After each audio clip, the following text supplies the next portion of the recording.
हो।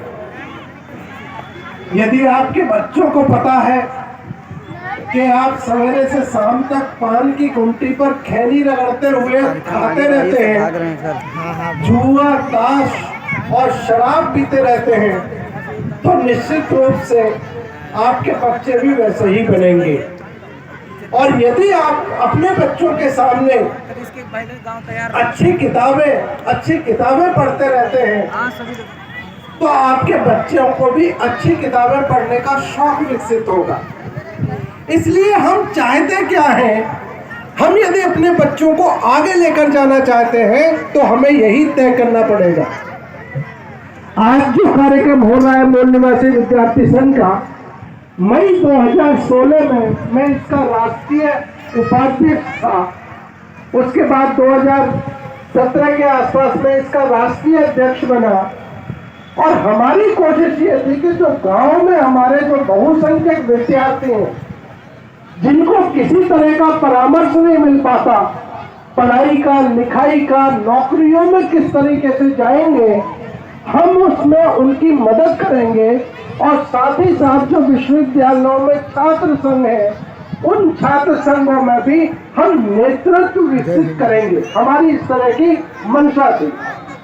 और आज इस कार्यक्रम को देखकर जब मैं 5 साल से 15 साल के बच्चों को देख रहा हूं, तो मुझे उम्मीद है, जिसको रिंकल भारती यहां से कह रही थी कि हमें अपनी हिस्सेदारी लेनी है, तो मुझे पूरा भरोसा है कि आने वाले दिन में जैसे ही ये बच्चे बड़े होंगे, तो आधे से अधिक बच्चे जो मंच पर बैठे होंगे, ये बच्चे होंगे जिनको आज मूल निवासी विद्यार्थी संघ के जो कार्यकर्ता है वो तैयार कर रहे हैं।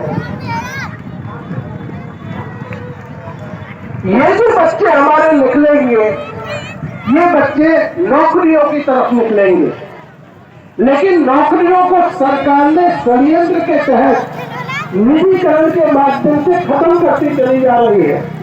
लेकिन हमारे पास तो दूसरे और भी ऑप्शंस होने चाहिए कि यदि हमारे बच्चे पढ़ लिख लेते हैं तो हम अपने बच्चों को कौन सी नौकरियां कराएंगे। जो असंगठित क्षेत्र है, जैसे प्राइवेटाइजेशन हो रहा है और उसमें असंगठित क्षेत्र है, तो उस असंगठित क्षेत्र में भी बहुत सारे रोजगार के अवसर उपलब्ध हो रहे हैं। हमें उन रोजगार के अवसरों को भी तलाशना पड़ेगा, और वो है कौशल से संबंधित। जैसे यदि आपने एसी रिपेयरिंग का काम बच्चों को सिखा दिया, सब बच्चे यदि हायर एजुकेशन नहीं ले पाते हैं, और यदि हमने कुछ बच्चों को एसी रिपेयरिंग का काम सिखा दिया, तो आप यकीन मानिए कि शहरों में इतना काम है कि वो अपना एक बड़ा बिजनेस के रूप में उस व्यवसाय को चुन सकते हैं। इसी तरीके से हम यदि देखें इन कौशल आधारित बहुत सारे कामों को, तो हमें उस तरफ, क्योंकि हमें आर्थिक सशक्तिकरण की तरफ भी जाना है।